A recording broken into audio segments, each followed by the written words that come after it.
Welcome to Dental Business RX. Practice success in 30 minutes or less.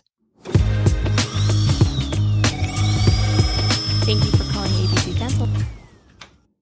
2 weeks ago, I did an episode on how current economic conditions have made getting out of network and going fee-for-service in your practice a real necessity. While this may have been optional in years past, it's, at least in our view, a pretty clear choice between long-term success where you achieve your goals or struggling while you're being choked out financially. And again, this is something we recommend that you at least start working on now, as it may take time depending on your level of network participation. Well, I got a lot of feedback on this episode, and thankfully it was positive. But for the most part, the sentiment was that having a fee-for-service practice was desirable, of course, but the idea of dropping plans seemed daunting. Where do I start? So to resolve this, to at least provide some solution, in that episode, I made a special offer for a consult that we only do with MGE Power clients. We call it the Roadmap to a Fee-for-Service Practice. I explained it a little bit, what it was and so on. And a number of people took advantage of this offer, which was great. Now, how this rolls out when we sit down with somebody to get them out of plans really depends on the person, as there's no one-size-fits-all solution. Maybe only 10% of your practice is PPO, or maybe 80% is, along with a bunch of HMOs and Medicaid. Some practices have a ton of patient flow and others don't. There are a ton of variables. But in any event, if I'm recommending a course of action, whatever it might be, which in this case is dropping plans and making your practice fee-for-service, I'm a big believer in explaining things. I feel like if someone understands the why and the how, they'll not only be more willing to take decisive action, but when they do, they will be more successful. So to that end, in this week's episode, I've asked Sabri Blumberg, which if you've been listening to the podcast for some time, you know Sabri, who's our Deputy Chief Operating Officer and Senior Technical Executive here at MGE, to explain exactly how she helps a client get out of network and go fee-for-service, step by step.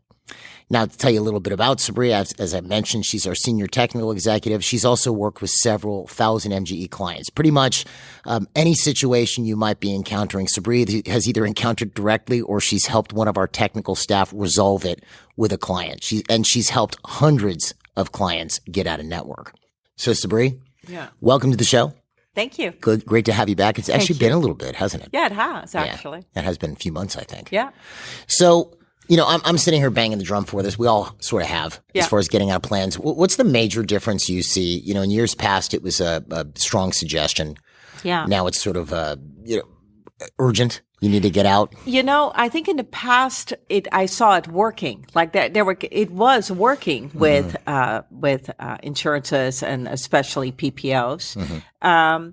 And I'm sure in certain areas it still works, right? But it was more of like the person wanted to get out of PPOs or wanted to build a fee-for-service practice because they wanted to be more profitable. It wasn't you have to get out of PPOs. What I'm seeing more and more now is people are in PPOs and their profit margin is just non-existent, even though their numbers look really good. Right. That was one of the things you mentioned to me a couple of years back. Yeah. Right when this all started. It was actually one of the things that, hate to use the word triggered, but it did to a degree, at least brought my attention to the fact you were seeing a lot of clients come in. I think this was back in 2021, towards the end of 21, where their overhead was starting to get a little wonky. Right. Well, we had a lot of clients come in the past because they wanted to grow their practices. Right.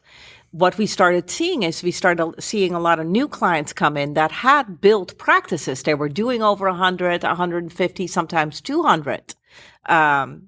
A month, but they were coming in because they were making no money. Right. Which was not something that we had encountered in the past. Yeah, that was different. Yeah, that was different. And drilling down on why isn't this person making money? One for one, it was coming back down to the insurance participation. Right, because costs had been going up. Exactly. And then as this cost starts skyrocketing more and more, and the insurance company's response to that was to lower their reimbursement. Gotta love them. Yeah, gotta love them. We made that decision like, okay, our clients are not going to operate at risk, right? Where the economy or insurance companies control their destiny. Right. And I'm not saying anything's going to happen to you, but why would you want to operate like that? That's like living in a flood zone with no flood insurance. Yeah. I guess that the one thing that always hits me Yeah. is I can't imagine, we have several businesses. I can't imagine someone telling me, the market should tell me what I can charge. Someone's either going to pay for it or they're not.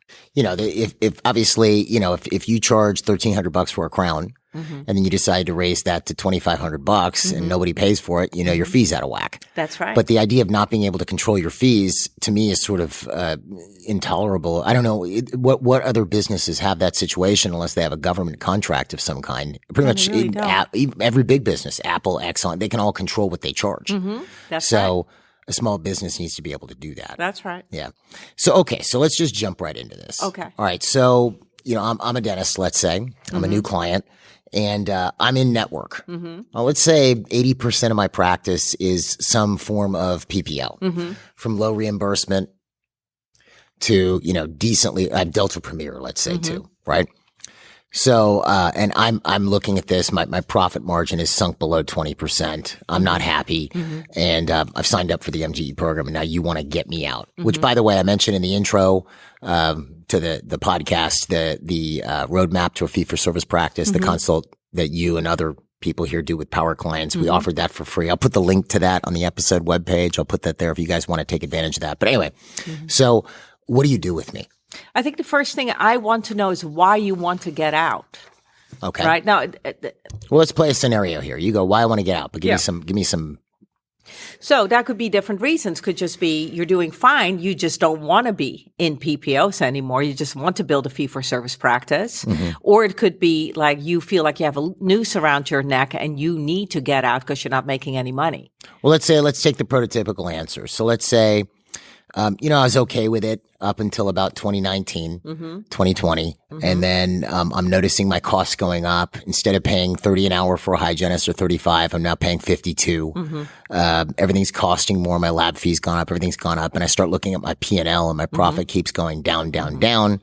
And I don't know when, so I'm starting to get worried. But then the idea of dropping, I'm pretty convinced that when I drop plans, all my patients are going to leave. Right. Right. So I'm a bit freaked out and I feel like I'm sort of trapped. Right. And it's interesting you say that because probably 50% of the people I talk to that want to get out of PPO could drop their PPOs right now, all of them, and be totally fine, or drop all their Medicaid or all their HMOs and be totally fine.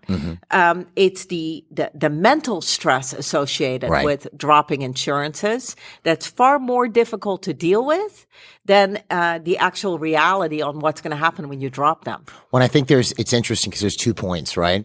One, it's a confidence point. Like, am I confident I can, convince my patients to stay and be willing to pay full fee? Like, I'm pretty sure that's the only reason they're there. And I think people don't give themselves enough credit. It takes a lot if a patient really likes a dental practice to change. Exactly. So there's this idea that patients are just there because I'm in their plan. Right. Which is in some cases true, but for the most part, not true. It's very small percentage. Exactly. So that's the first thing.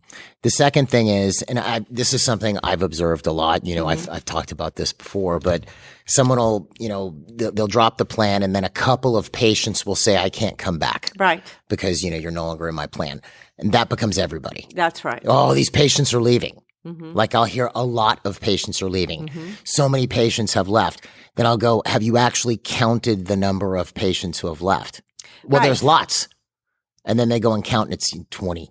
Well, if you take a look at, if you're expecting to lose 25% of those patients, for example, Sure. which is probably the worst that's going to happen with the PPO. Well, the average, what I've told people is the average is 30 if they do it all wrong. If they do it all wrong. Except Delta. Except Delta. Yeah. So, okay, let's go with your 30% number. Sure. Right? Let's say I have 100 people on that plan. That's 30 people requesting their records. That seems like a lot. Especially if they all happen in close proximity to one another. That's correct. It seems like everybody. That's right. But it's not everybody. Right. It's not everybody. So you need to be, I think the biggest thing that you need to be is you need to be prepared in the practice, for dropping the insurances. And you need to have a step-by-step program that you're executing. And the things that need to be in place before you drop them need to be in place. And you need to be mentally prepared. And your staff needs to be trained on how to handle this. So like when a patient asks, so why aren't you accepting my plan anymore? They don't go, I don't know. Right, exactly. Exactly. And they also need to be able to answer the patient's questions, like, do you still take my insurance? How does this change anything for me? And there's ways to make that easier we can go over. Right, which I think I'm kind of pushing you ahead here. You are, we but started that's all on, right. sorry. We started, so the first thing you're going to ask me is, why do I want to get out? Yeah, I need to know what is the urgency here. Okay, right? so I've told you I'm a bit scared about what the future looks like because I'm losing all this profit. Correct. So I want to do an assessment and figure out, okay, how much of your practice is PPO? I want to find out what your entire patient base and how much of that are you actually using versus your hygiene compliance. Okay. Right? I want to take a look at what kind of insurances. I want to find out how much of it is Well, Delta. let's walk through this even more step by step. Yeah. Right? So, because I'm trying to give people, some reality. Yeah. Because I know for you this is easy. You do this all the time, Yeah. right? But let's just walk this through. So I've told you I want to get out. And what is it the first thing you wanted to find out why? Yeah. And now you're going to find out what next. Right. Well, the reason I want to find out why is because that tells me what kind of schedule to put it on. Okay, so what do you mean by that? Meaning that, do we do this over a year? Do we do this over 3 months? Do we do this over 6 months? And that has something to do with, what needs to happen in the practice in order to drop them and have the numbers continue to go up. But that also has to do with the amount of stress that we're putting on the doctor and the staff, the mental stress. Okay, so now you said two things there, if you don't mind if I ask about. Yes. So you want to find out what timeline I want to be on. Like, do I need to be out in 6 months, a year, 2 years, whatever my thought process is there? That's correct. And then you mentioned something interesting. We don't want revenues to go down while this is happening. No, I want revenues to go up while this is happening. So that's, it's not something where it's, I'm expecting to drop something and I'm going to have to live making 10 or 20,000 less a month. You're expecting my revenues to go up. Absolutely, because I'm dropping insurances, so my reimbursement's going to go up. So I expect revenues to go up as we're dropping it. That's why I'm saying it needs to be sequenced correctly. Got it. And there are correct actions to take beforehand, right? And the speed that we do it with is not always the most important thing. The most important thing is to maintain the harmony in the practice so that's a fun environment to work and the doctor isn't stressed out of their mind that we're dropping these insurances and the staff is all confused about it. Got it. And that's why I want to know, why do you want to get out? Why are we getting you out so that I can establish a timeline with regards to necessity? All right, so let's take an average case scenario. You've asked me these questions. Yes. And I would like to be out by the end of next year. Okay. Okay, so what do we do next? So if we're talking about we have the end of next year, we have almost 2 years. That's really too long. Oh, okay. Right? That's Right. really I wasn't too expecting long. that answer. We obviously haven't rehearsed this, folks. All right, so how about I want to be out by next summer? So if you want to be out by next summer, we have a year to Okay, do this. good. Yeah, okay, so cancel what I just said. We want to be out by next summer. That's a long time compared to the timeline that we put our clients on. I think the longest, when I do this with somebody, I think the longest is really 9 months, right? I keep getting this wrong. Okay, so I want to get out in 9 months. Yes. Okay, so I want to get out in 9 months. Good. The first thing I'm going to do, the biggest problem with dropping insurances, and the reason why the revenue goes down is because you decrease the amount of sales opportunities in the practice. Okay, Right? so elaborate on that. Okay, so if I want to produce and collect $100,000 a month, I need to sell $100,000 worth of dentistry. Okay. Right? And so that means I need $100,000 worth of dentistry to sell. Well, probably more because I'm not going to close everybody. Yeah, exactly. Right. Exactly. And so that means I need to see a certain amount of patients to diagnose the necessary treatment. I see. Right. So that's going to come from either new patients or existing patients. Which most likely would be, there's always going to be second opinions, emergency, but the bulk of that's going to come from hygiene. That's correct. The bulk of it is going to come from hygiene. Okay. So the first thing I want to do is I'm always counting on a 30% reduction in the patients that we're seeing from that plan. Okay, so we're doing, or in your case, 25 to 30. That's right. Yeah, I'm always going to count on the worst case scenario. Got it. Happening, which 30% is the worst case So scenario. you're planning for where I actually like that. So you're planning you're planning for worst case scenario. Yeah. Because then when it's only 15% or Right. 10%, like this one doctor one of our clients I was talking to down south from here. Yeah. Then it's like a big bonus. We kept an extra 20% of patients we weren't expecting. That's correct. But we were prepared. I get it. For a 30% reduction, right? So the first thing I'm going to want to do is I'm going to want to look at their hygiene compliance. Okay. So you're going to want to analyze Total amount of active patients versus people actually actively being seen in hygiene. Got it. That's the first thing I'm going to analyze. If I have 4 days of hygiene in this practice, which means that, let's say, 5 of them are recall patients. So 4 times 5 is 20, it's 1,000 a year, it's 500 charts in hygiene. Right? So on 4 days of hygiene, I have about 500 charts being serviced. Okay. If that doctor has 1,200 charts, which is the average in the United States, Right. then I know that more than double the patients are currently not being seen in hygiene. Probably because nobody has time to follow up. Yeah, or there's no hygiene slots available. Right. Right? That's usually the bigger problem. And this is something, if you don't mind, Yeah. right? And again, maybe I'm just doing this for me, but I think this is something the listeners should really take a look at here based on what you're saying. Yeah. So what you're saying essentially is the office has 1,200 patients, quote unquote, active. Yeah, or reactivatable. Reactivated. They're not 10 years ago. Even though they should go after those folks too. You may get them back. It's interesting. I was working with this practice last year, and they had a lot of people from 2013, 2014. And that they weren't reactivating. And I'm like, well, send them a text message. Sure. You've got the software. I mean, what can it hurt? Right? And they got a lot of those patients back. Interesting. We're not seeing a dentist Because right no now. one's calling them. Nobody's calling them because they're quote unquote old. Right. So let's say I've got 1,200 charts that are, pretty decent. Yeah. And you do my hygiene calculation and you figure I'm actually only seeing about 500 actively in recall. That's right. Okay, but I have 1,200. That's right. So theoretically, Yeah. if I do nothing to reactivate these charts, that could be catastrophic because I'm seeing those 500 people. I lose 150 of those or 30%. All of a sudden, my hygiene has tons of opening. That's right. But if I have the 1,200 charts that I'm thinking with, and I lose 30% of those, which is 360 patients, that still leaves me, 840 patients to see in hygiene, which is actually more than I'm already seeing. That's correct. So if while I'm dropping, I'm going crazy trying to get these people back, or do you have me go after getting people back before I drop, or do you establish that machine first? So the first thing that I do is I take a look at the hygiene compliance. Like, can I replace these patients by better hygiene compliance? Got it. Right? Well, it's funny, they're replacing their patients with their own patients. Right. Right. That's the interesting thing. The other thing that I examine before I make the plan, like this is just kind of the legwork that you need to see. Okay. Yeah. The data gathering. The next thing that I take a look at is how much outstanding treatment is actually in these charts. Okay.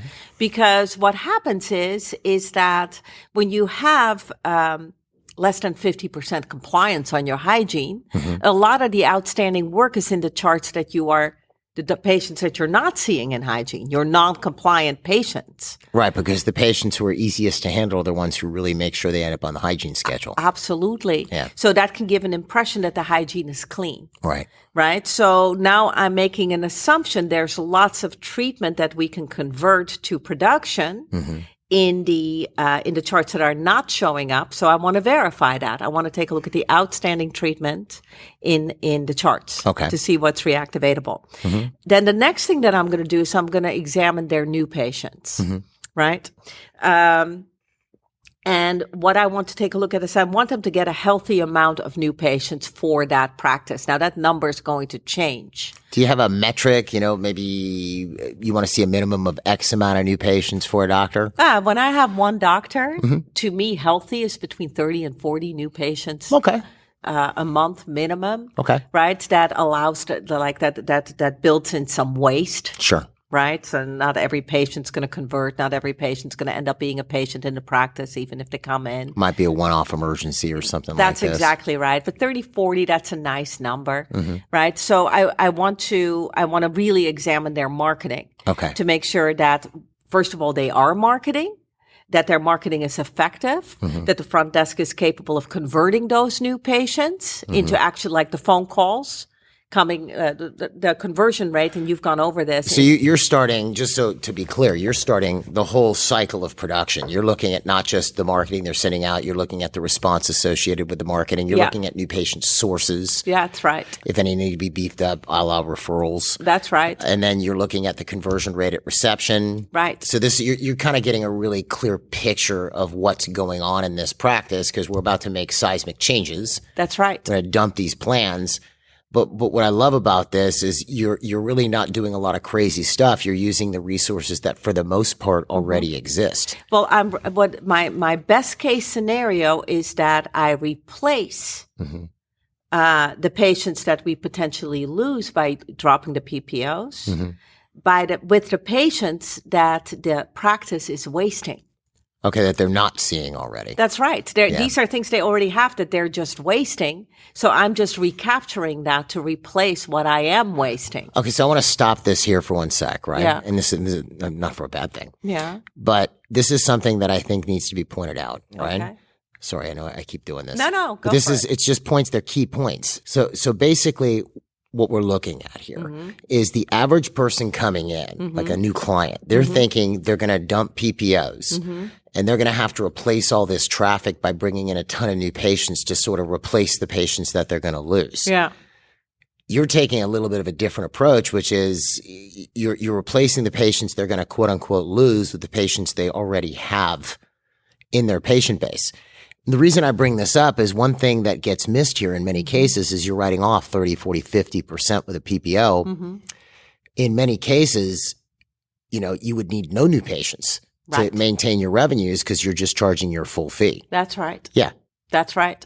And if you're, and the average practice I see has such a tremendous amount of waste, meaning patients that they are not bringing back in for hygiene because they don't have enough hygiene slots, treatment plans that we can convert that they're not converting, marketing reaches, people calling in to inquire about services in the practice that the receptionist can't schedule because they're not trained properly, right? So if I fix those things, I now have something very stable and I'm recapturing production that we should be doing that we weren't.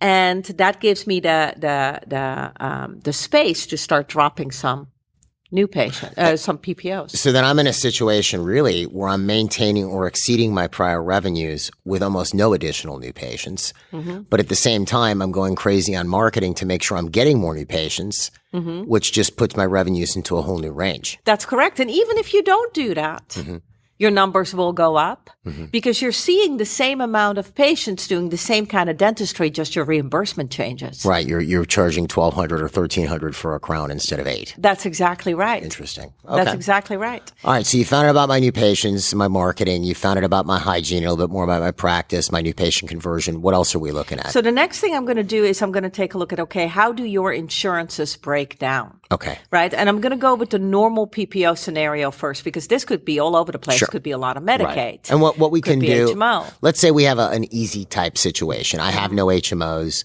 I have no Medicaid. I'm just PPO. I do have Delta Premier, but I also have, MetLife, which reimburses terrible. And am I allowed to say the names? Yeah.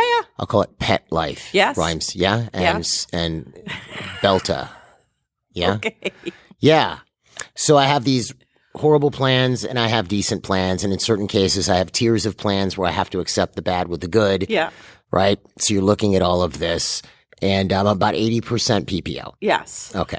So, all right. So now I want to take a look at how do these PPO plans break down into the actual carrier, how many patients we have with each carrier, and the reimbursal rate, the average write-off. So this is where I get my office manager most likely. That's right. Hey, office manager, answer Sabri's questions because I have no idea. Okay. That's probably the hardest data to get together. But are we really drilling down on this hard, or are we doing sort of a survey of a couple different CDT codes and kind of getting a general vibe, or what are we doing? I usually take a look at the crown fee.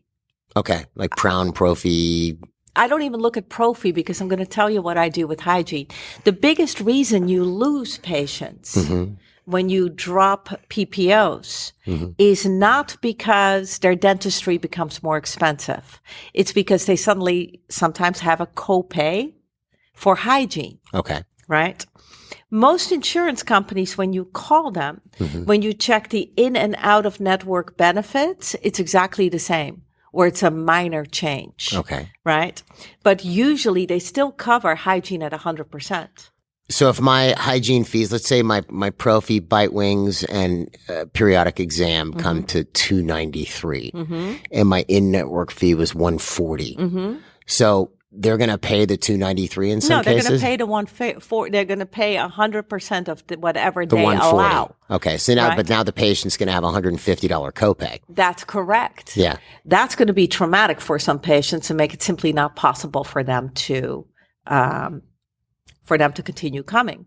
However, and I'm not a lawyer and I'm not giving legal advice, but as far as I know, we can charge whatever we want to for hygiene visits. Okay. So the thing that I usually recommend when we are dropping these insurances is change your dentistry fees. Don't change your hygiene fees.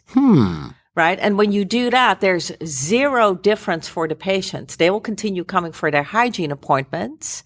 It's just when they need dentistry that we have to figure out money. But guess what? When they, even in network, when they needed dentistry, we needed to figure out money. So this was a conversation we needed to have anyway. So am I going to eventually ever ramp my hygiene fees back up, or am I going to keep them sort of as a lost leader, so to speak? Yeah, usually hygiene will at least break even, if not make you a little bit of money. But if I have a patient flow, that's really what matters most. I need the patient flow. I need the treatment plans to sell in hygiene. Right. And I need the patients to continue coming for hygiene so we can monitor them and make sure that they stay healthy. I mean, that's an interesting concept. I mean, they'd have to run the numbers on it and obviously check the legalities of it in their area or whatever. I don't know of any law, but that doesn't mean it isn't there. But if I'm doing it, so obviously you guys have to check this if you're going to do it. But then if I'm doing a new patient special, which a lot of them are, $100 and something bucks for pro fee, full mouth, exam X-rays and a cleaning. That's the usual, one of the exam and X-rays or exam X-rays and a cleaning. Those are the most common new patient offers. And those run $99, $129, $139. So I'm probably getting the same or more in network for that. Like, it's very similar. So you're kind of saying, if this is going to be what I'm getting here, would this be if I have a lot of PPOs in the practice versus a few? If you have a few PPOs in the practice, then don't mess with my hygiene fee.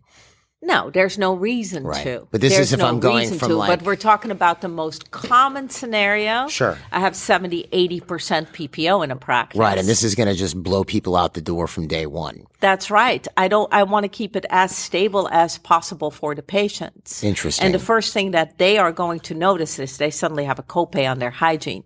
So I'm going to do everything in my power to avoid that. That's actually really smart. Yeah, you see? No, I like that. Well, but because again, if I had to choose where I'm going to lose the money, hygiene should be a profit center, obviously. Yes. But if I'm going to choose where I'm going to lose the money, yes, I'd rather lose it in hygiene than on, writing off 50% of a $1,300 crown. That's exactly right. Yeah. Because with the lab fees and everything like that, certain crowns, we were analyzing them. Yeah. You're losing money on them. Well, and I still see some folks that come, they're doing like a $350 union crown, and I can't figure out how they're doing that. No.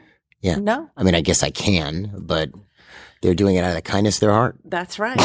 That's right. Yeah, that's how they're doing it. That's right. All right. So then, so now we've got a pretty good picture of my office. Let's say I'm the prototypical office. So what are we doing next? So once I have the breakdown of the insurances and how many patients we have in each insurance and what the crown reimbursal is on each insurance. Are we doing 2740, 50? Which one are we doing? Whichever one they do. Okay. Yeah. I don't think a lot of people do 50s anymore. Yeah. Right. Now what I do is there might be just some obvious ones. Sure. Like, this is absolute garbage reimbursal. I'm getting $500 for a crown and I have 20 patients on that plan. Right. Just get rid of it. I mean, I guess that's kind of a win. I did something, right? Right. Yeah. Right. So I usually divide them into 3 different piles. Okay. Right. Like, first of all, the absolute garbage. right? Like we're not even going to try, and there's no reason to keep these. So were the doctors basically being robbed? That's exactly Mugged. right. Yeah. Okay. And we don't have a lot of patients on this plan, so it really doesn't make a difference, right? If they really want to drill down to see, do I need to do a big reactivation plan with my hygiene before I drop this? They can take a look at spot check how many of those patients that I'm planning on just getting rid of are currently being seen in hygiene. Got it. And you'll usually find out, like, between the ones that I want, there's maybe 20 over the next 6 months. Well, just replace those with existing patients. That's going to have no bearing on the practice whatsoever. Zero bearing, just get rid of it. So that's bucket one. That's bucket one. Okay. Right. And I just get rid of those. Then there's bucket two, which is the things that we're going to have to sequence correctly. And then there's bucket three, which is delta. Because delta is its own monster. Belta. Yeah, whatever. Belta. Elta.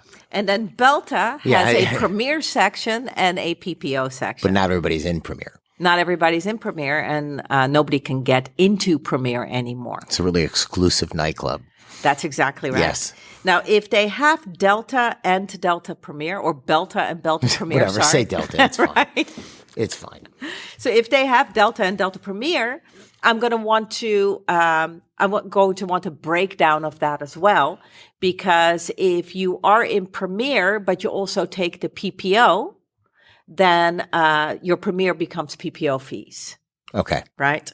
And very often the Premier pays close to your private fees, and there's zero reason to get rid of it. Yeah. What is it like about on average? What we've seen it close to a 10% write-off roughly? Yeah. Which is kind of like a marketing fee. That's exactly right. There's no reason to get rid of that. All right. If you So, don't want to. so I've kind of pushed you in 5 directions. Let me move you back to bucket two. Bucket two has to be sequenced correctly. Now, based upon bucket two is just all these PPOs, the random PPOs. That's exactly right. Okay. So in the past, what we would do before we drop them is we would call and see if we can renegotiate them. Okay. Right. I wouldn't use a renegotiating company to do that. In the past, we did. Now I don't. If we're planning on dropping them, I'm telling you, don't. Because don't those take a while to do? It's a very long process, and usually even though they're able to negotiate certain ones up with all the umbrella insurance policies these days, sure, you end up in other PPOs where you don't want to be. Got it. Right? So it doesn't actually handle it. It just creates more of a mess. All right. So then with bucket two, you're looking at, okay, some we're getting rid of, like you're sequencing what we're getting rid of first, second, third, and the ones that are going to take a while to get rid of, are we calling to renegotiate? Yeah. You can always call to see if you can negotiate. Now, the way that when you say we, you mean like me or my office manager? Yeah, your office manager can do this. So it's very simple to do. You don't want to just say we need a fee increase, because then they'll give you $2 on procedures you never do. Woo. Right? Mm-hmm. So you're going to want to print out of your software the list of procedures that you did last year and take a look at what you did the most of. Okay. To see where are you making your money and where you're losing most of your money. And you want to take 5 of your most important codes. Now, remember, we're keeping the hygiene the same, right? So no need to do your hygiene codes. In my case, we're keeping hygiene the same because we have a lot of PPOs. That's exactly right. Right. And unless I can massively renegotiate hygiene codes, right? And then it's a big amount of the income from that particular PPO.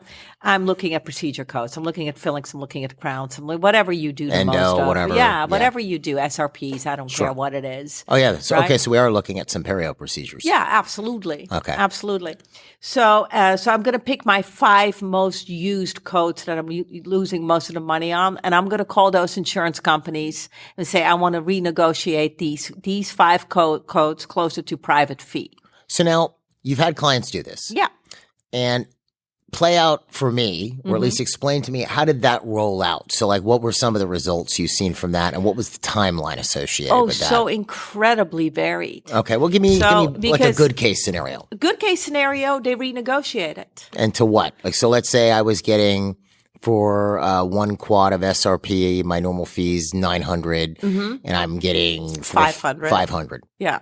So I've seen them renegotiate it to close to 900. Wow. But this is very area specific, right? Because your fees are kind of dictated by how many people take that plan in your area. Right. So if there's a lot of people taking the PPO, they're going to tell me to go pound sand, essentially. Pretty much, because they don't need you. Got it. Right. But they have a responsibility to their clients, the people that they sell the insurance to. We call them the victims. The victims Yes? have a Sorry. responsibility to their victims to make sure that there's enough providers in their area to utilize their insurance. Good business. I can get that. Right. So, so if there's not a lot of providers in the area, and now here's somebody else threatening to come out because their fees are such garbage, They're going to scramble. They're going to scramble and they're going to play ball. Got it. So, but if you are in Miami and there's a dentist on every corner taking Cigna, right, or MedLife or whatever it is, right, and you are calling to negotiate your fee up, they're going to tell you that they're not going to do that. Okay. Right? So the results are incredibly varied, but you know what? It's worth doing. Fair enough. Why not? Yeah. Right? It's a day of your life, and I understand it's annoying, but it's how many are you calling? 10, 20? Well, right? and let me ask you this, if you don't mind. So at what point, so let's say I'm planning on dropping a plan in the next 60 days. Yeah. Should I call that one to renegotiate? If it's no, I wouldn't. But what I have seen happen is that we just drop it. We just call them to inform them that we're dropping it, and they come back with a negotiation almost to private fee. Okay. So in those cases, they will usually let you know, no, we don't want you to drop. Right? What can we do? So and if they do that, you have to negotiating power. Can we negotiate the other fees too? Hey, let's talk about hygiene now and everything else. Absolutely. Yeah. At that point in time, you know that you are in control of this conversation. So take control and negotiate well. Interesting. Hadn't thought of that. Yeah. Okay. So we're doing that. What would be, if it's 6 months, would that be worth calling to renegotiate? Absolutely. Okay, so based on the timeline you and I have worked out, we have the 20 plans I take, and we go, okay, this is what's first. And we're looking at the number of patients in each plan and the reimbursement, and we're kind of toggling both of those, right? Because I might have a lot of patients in one that reimburses poorly. I might keep that a little longer just because there's a lot of patients. That's right. And I'm looking, and I go, okay, this one's supposed to be 6 months from now, so that one I'm calling. Right. But this one's next month, I'm not bothering. Right. But I might call them to cancel, and they may go, oh, wait, Dr. Jeff, please don't leave. And that happens probably about 10 or 15% of the time. It's better than zero, I guess, right? It's very dependent on where they're located and what the insurance is. Got it. All right. So I'm thinking, so that's bucket 2. So then bucket 3, Delta. Yeah. So Delta I keep for last. So the first thing... So meaning that's the last plan I'm dropping. Yeah, because Delta doesn't accept assignment after you come out of network. Okay. So it completely changes things for patients where now they're going to have to pay you and then be reimbursed by Delta.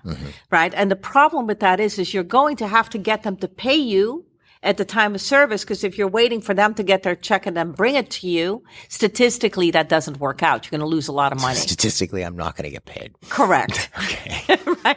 More than you want to. Okay. So you don't want to do it that way. Now, the problem with that is not that the patient wants to leave your practice.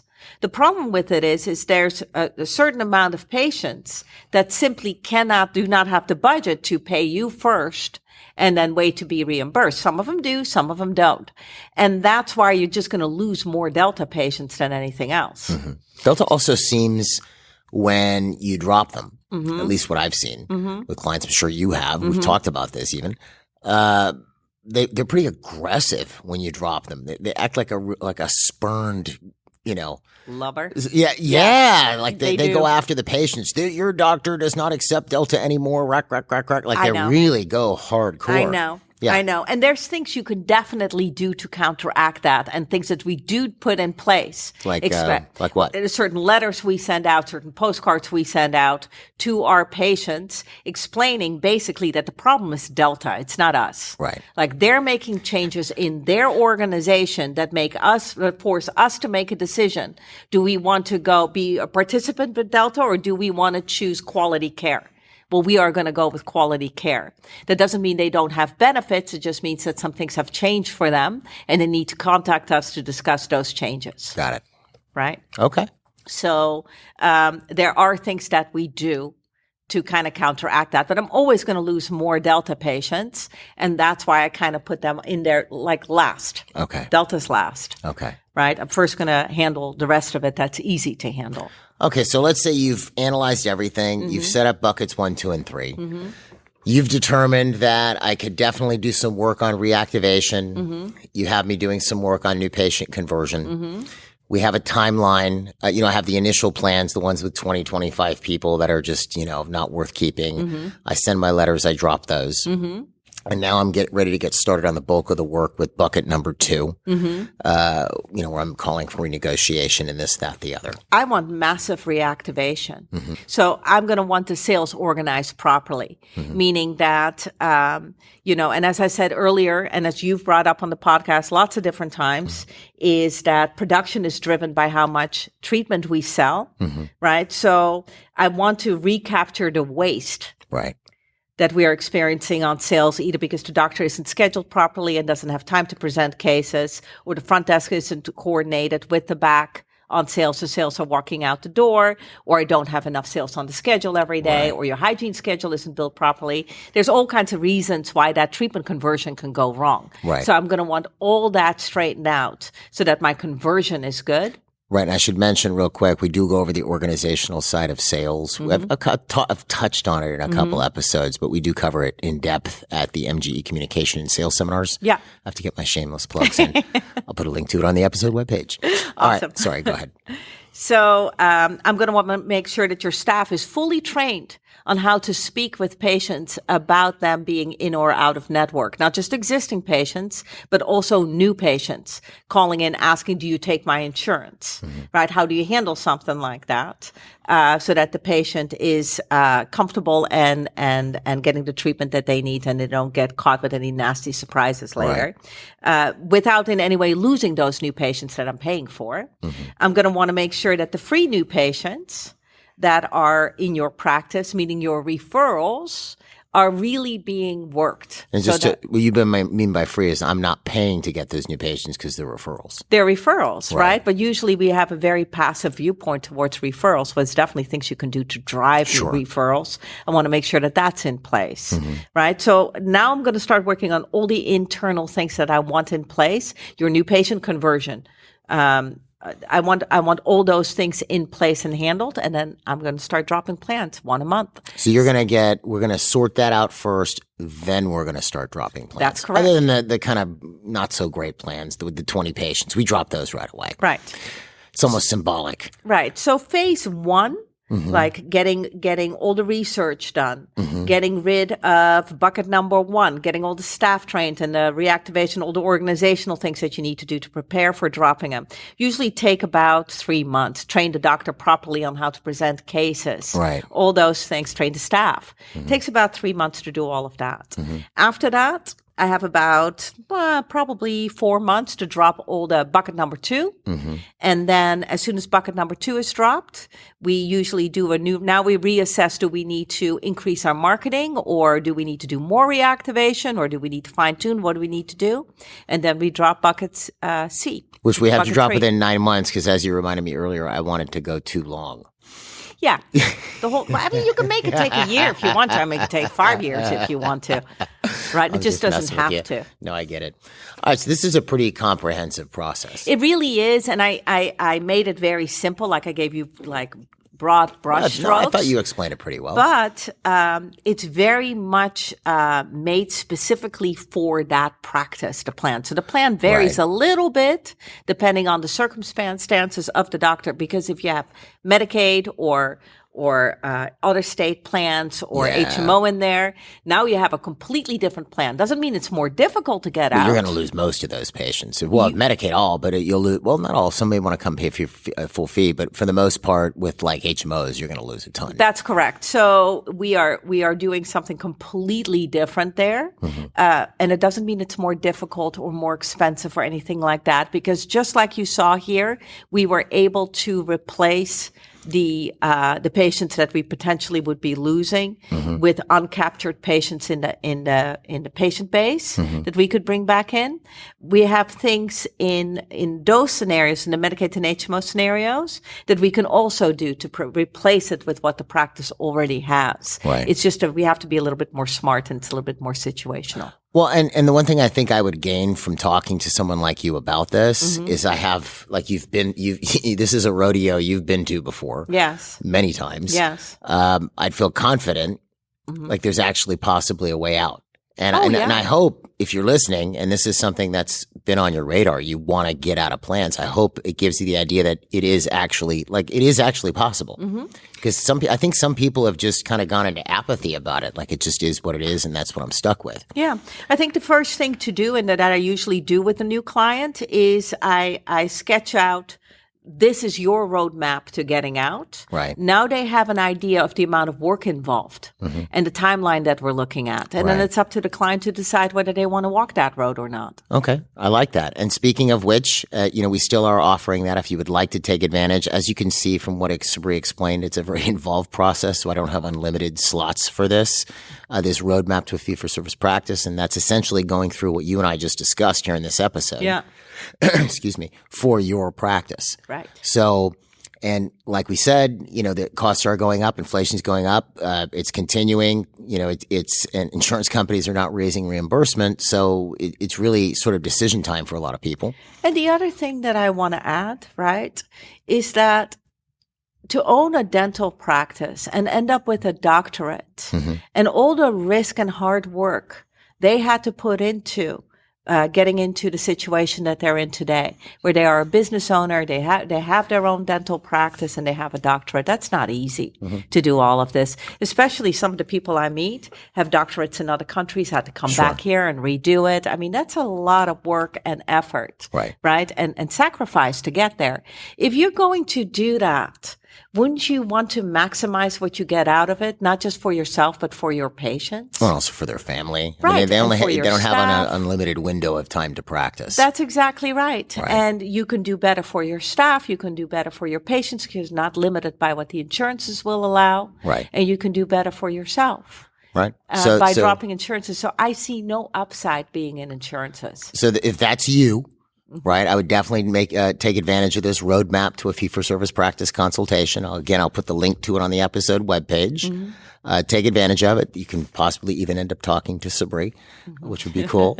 Other than that, I think that's all we have for him this week. Sabri, thank you so much for being on. You're welcome. Folks, I hope this helped. And if you want to find out more about MGE, you can find us online at mgeonline.com or call us at 800-640-1140. Have a great week, and we will see you at the next episode.